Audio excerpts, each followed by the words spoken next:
大家好，这里是晨曦 Stanley，这是一期灯具分享，从5毛钱开始推荐，通过在家里增添这些灯具，不但能够提升我们的审美，还能够提升生活情趣。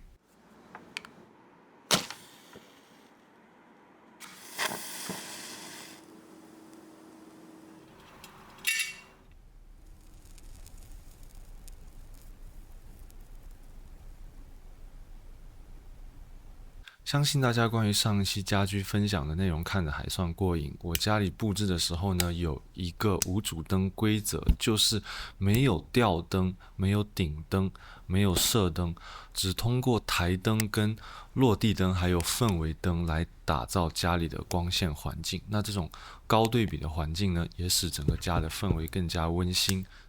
布置灯的过程呢，也是提升我们审美的一个过程。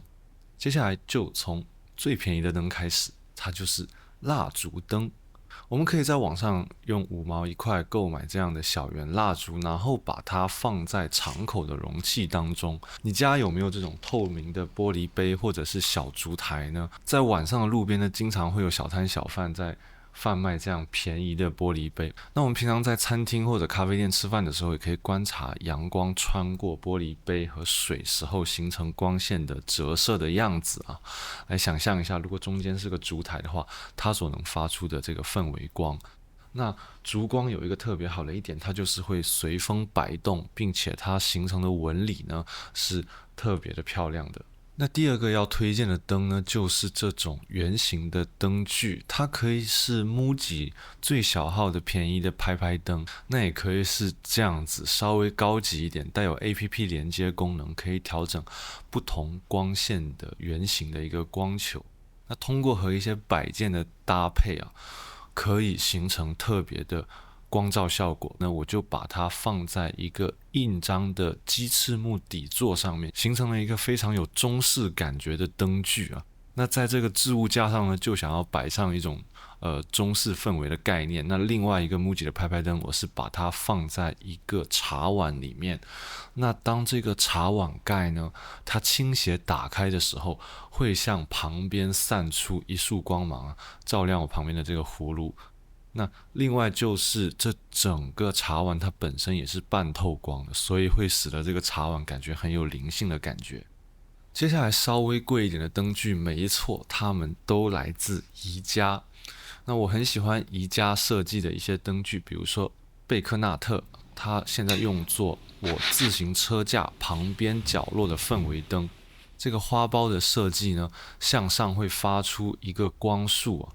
均匀的照亮墙面啊，形成氛围光。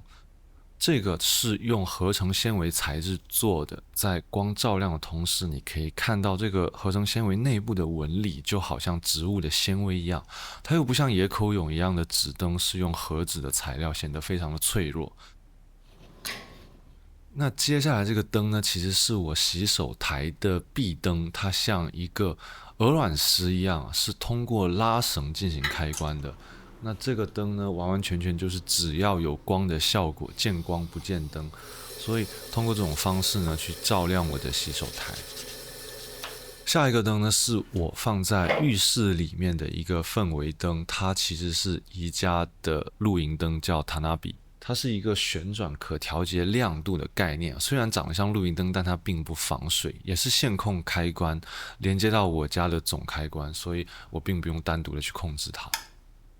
下面这个灯呢，也是来自宜家，是我厨房的氛围灯。它是通过一个大理石底座连接一个灯泡。这个灯它美丽的地方就在于啊，它是模仿以前钨丝灯的结构，通过这个 LED 的发光材料进行一个弯折，让这个灯泡呢显得非常有艺术感。当然，这个灯的色温也是比较低，更有这种烛光跟火焰的感觉。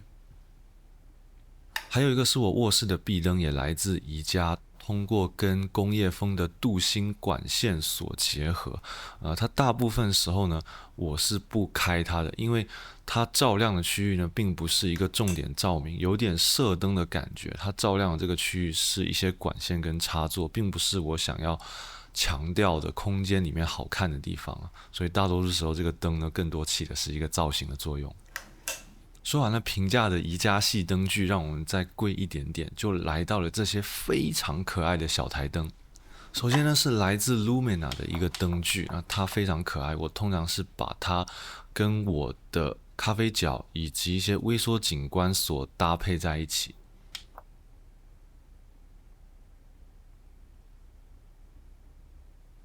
那它有些设计非常有趣，你可以通过 USB 直充，或者是通过这个磁吸底座进行充电，这样你就可以把这个灯随时移动，带到你想要照明的区域。然后下一个可爱的小灯就是来自 ILKW 的一个云朵灯，我把它放置在这边呢，是因为上面有一个来自 Zara Home 的热气球，我觉得热气球飞行的地方那应该有天空或者云朵，所以就选择了这个小灯。那它比上一组小灯特别的地方在于，首先它是一个磁吸底座，那另外呢，它提供了一个挂绳，就意味着你可以把它挂在包上，或者是出行的时候呢，作为一个随行氛围灯。还有一个就是它除了3档不同的亮度之外呢，还提供了这个呼吸灯的效果。那这样就给这个微缩景观和热气球的这个小空间呢，更增加了一种动态。下一个呢，也是一个小灯，一个氛围灯，来自原度的淡矿石灯。我一开始是在书店的这个文创区看到它，一般我对文创区域卖的产品不会特别有信心，但是这个灯呢，它的设计确实有打动我。谁能拒绝一颗会发光的蛋呢？它可以调节不同的色温，并且通过长按来调节亮度。我是把它放在我的服务器跟微缩景观的旁边，非常可爱。黑胡桃置物架上有来自 Hey 的台灯，它本身也自带置物架。我在上面放了一本画册，有种马上要旅行出差的感觉。它的开关呢带有一个发光的圆环，背后为了隐藏走线和方便理线，提供了一个磁吸的结构，可以根据墙后插座的位置调整走线的方向。但因为它发出的光有点太强了，大部分时候呢，我把它关着，就作为置物架的一个颜色点缀，实在是有点浪费。下一盏呢，也是一个氛围灯，它其实关灯的时候完完全全就是一个面包，来自 Pump Shade 的一个面包灯。当时看到这个灯的时候，就被它做工的精细触动到，因为不开灯的时候，你完全分辨不出来它是真的面包还是一个灯。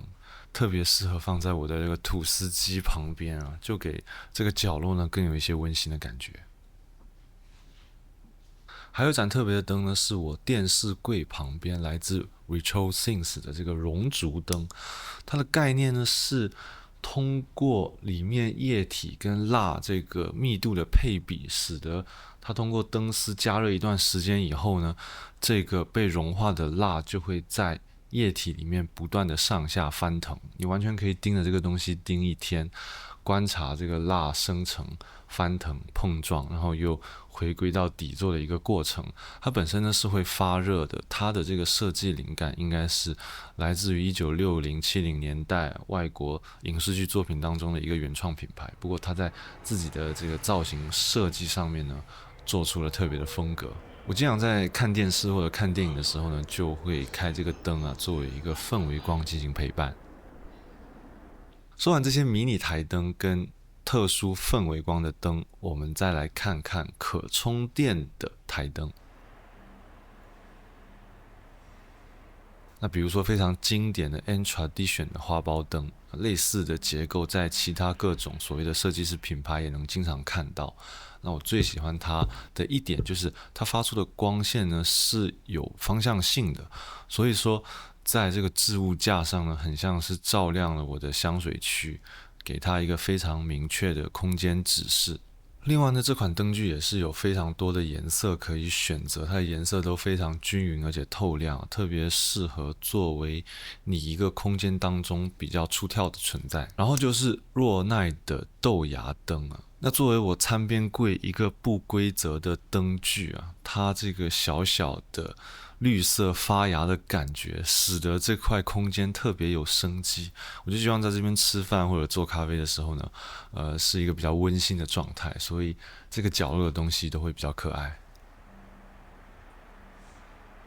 然后呢，可以说是我所有小台灯里面最喜欢的 Gubi 的台灯。可以通过调整两边两半的灯罩来调节发光的朝向啊，可以一半往上一半往下，既兼顾这个空间的氛围感照明，也可以照亮你餐桌上的一些东西。那它的触控方式也非常有趣，直接触摸这个灯罩的边缘进行调光和开关。那在这里要说的是这个 USB 充电款的台灯不能通过智能家具或者总开关来控制。因为就算断电之后，它们内部的电池还会持续供电，所以在购买的时候大家要注意。那另外这盏灯呢，是我这个床头的精灵，也是我每天睡前最后会关上的一盏灯。如果我还会刷刷手机或者看一眼信息，我会留这盏小鸟灯作为最后一束光。那它的开关方式也特别有趣，就是通过转动这个鸟的方向来实现光的调节和开关。另外，如果你对这个开关方向不太满意的话，你可以把这个鸟直接拔出来调整一个朝向，使得它的开关角度呢足够顺手。然后呢，就来到了更大一些的灯，比如说我卧室里面来自寻光岛的 Luna 台灯。我说过了，谁能拒绝心中的白月光呢？有时候呢，我是会把这盏灯拔走，放到浴缸的区域在浴缸里面看看书什么的。那它整体黑色跟不锈钢的结构呢，设计也是非常的包豪斯。另外一个灯体积稍微大，就是来自野口勇的 26N 和纸灯。我一直对纸灯或者野口勇这个品牌不太感冒，但实际我拿上手，我才知道它的美丽之处在哪里。一个就是整体它非常轻盈的结构飘若无物。第二就是你在组装它的时候，你能明显感觉到它想刻意弱化这个灯的骨架结构，包括灯的这个底座，也就是支脚的部分是特别的纤细的，所以整个灯它就有一种和纸的漂浮感，很轻盈的就飘在我的这个卧室的飘窗上面。那我选择26N 这个不对称的造型，也是因为卧室的大部分的布局都非常的规整，且有这种线条的暗示感。我想通过一个不规则的造型呢，来打破这种空间比较沉寂的感觉。大家要注意，在购买一个灯的时候呢，这个光的质感好不好，很大程度取决于这个光的均匀性。一个方面就是说，这个灯泡它本身发光得足够均匀。另外呢，就是这个灯罩的材质，它如果是密度统一且均匀的结构，它发出的光才会有质感。然后就是我升降桌上的来自年轮工业的一盏工业风的台灯，它是我非常喜欢的桌夹结构，这就意味着它的底座不在桌面上占据任何的空间，你只要通过把它在桌边夹紧就可以固定这个灯，也有非常多的调节关节，可以根据你实际的需要调节灯的角度。他们家的灯我也是很喜欢，因为很多有原创的工业风设计，并且价格也不昂贵。还有两个灯是非常中国风的设计，就是来自知音。一个是台灯，它本身看过去呢就有这种屋檐的结构，另外它的灯罩是模拟古人这个蚊帐的结构，会随风的飘动。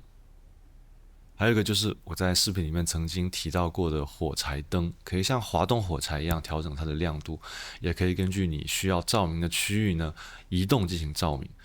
那上次没有提到一点是呢，它的底部其实是可以弯折的所以这盏灯是有特别多的小巧思。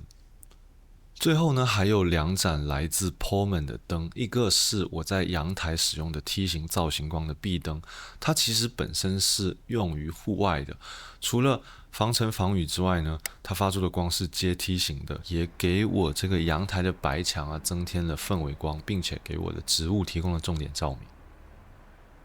另外就是这个整个客厅最主要的光源，它也是来自 Pullman 的。我知道宜家有一款伊斯雅台灯，设计跟这个非常的像，